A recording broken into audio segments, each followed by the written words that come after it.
Welcome to the Simplified Tradie Marketing Podcast with me, Alan Collins, an electrician, electrical service business owner and certified marketing consultant specialising in home service tradie businesses. I want to take you, the listener, from confusion to clarity when it comes to marketing in your tradie business. This podcast will help you gain knowledge, tricks, tips and methods that you can deploy straight into your tradie business today.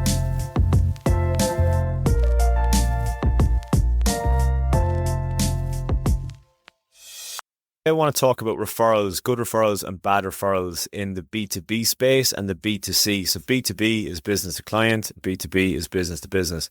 In my opinion, everything should be H to H, which is human to human. And I can't stress enough, the more humanized your marketing is, the better it converts.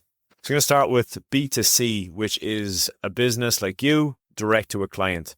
Here's a few things that I've learned over the years. So back in 2017, I bought a course, which was about $2,500. At the time, I thought it was outrageous.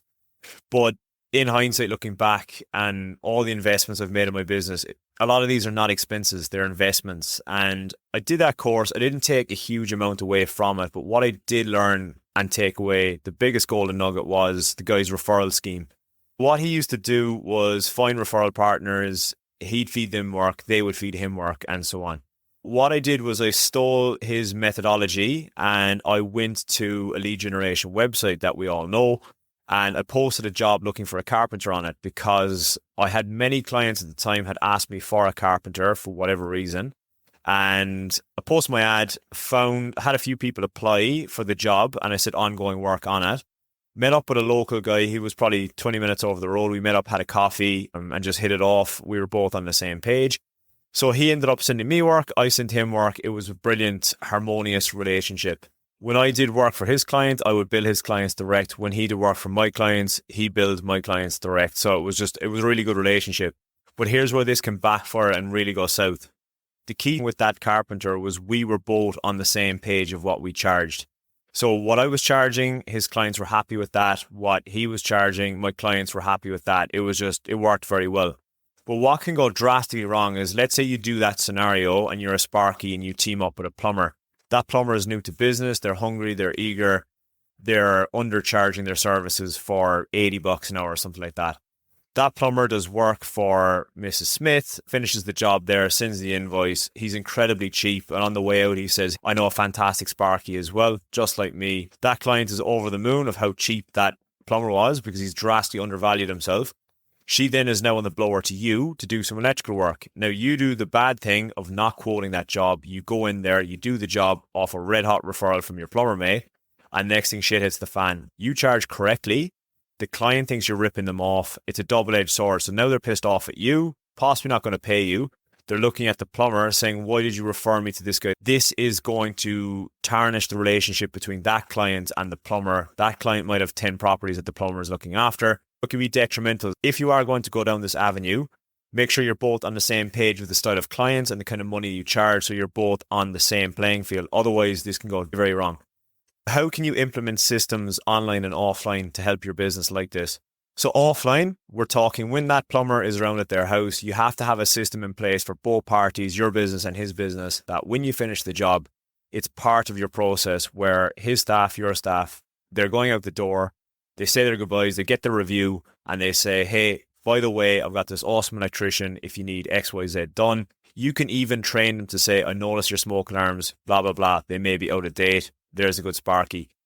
Little schemes and systems like that are easy to implement, but it's executing is the problem. And this is the bullshit where coaches don't tell you the non-rosy bits of you have to stay on top of that plumber. Because it's very classic. They get leisurely. You stop getting mentioned. You won't have the leads coming in. You really have to stay on top of them. It only really works if you've got a really good relationship with them, but that's on you to build that relationship. So that's offline. Then we go to online and you can implement something that I teach is your email marketing system. Very simple. When you finish the job, it can send out a trigger once the payment is reconciled. Ping goes the trigger. They then enter into an email marketing series. I can't stress simple emails are all. You just need to show up at their door, wave at them through the window, not like a creep, just saying hello. And you just give them a little value bomb and you head off out the door again. And what that does is it triggers them subconsciously to go, I don't care about what he just emailed about, but I forgot to get on to him 2 weeks after he finished the job because I want to install an induction cooktop. That's the purpose of email marketing. What you can do is use one of those emails that you ping maybe every 6 or 7 weeks, and you say something like, "Hey Sarah, great to meet you a few weeks ago doing your electrical work." Something, "Hey Sarah, great to meet you a few weeks ago. Something we're constantly asked for is tradies that we trust."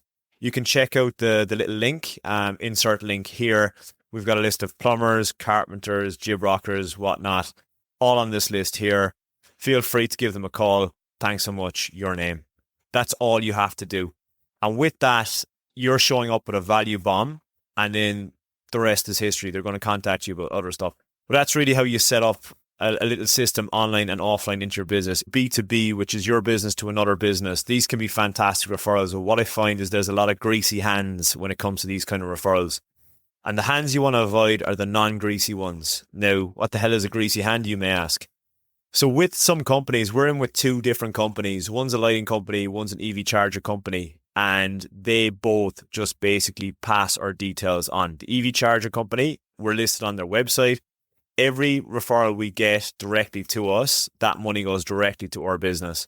It doesn't touch their pocket. They're purely using us as an authority, an A-grade installer they're happy to refer. We make their business look good. They help us get money. It's simple.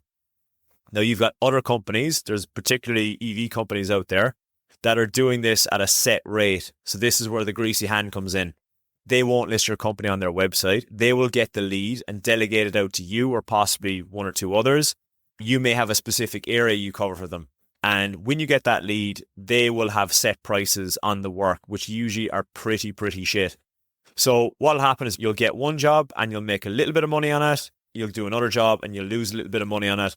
But I can't stand that. If I do a job, I want to make money on it. Every single job, I want to make profit on it. There's no point in being in business just to be busy, just to break even.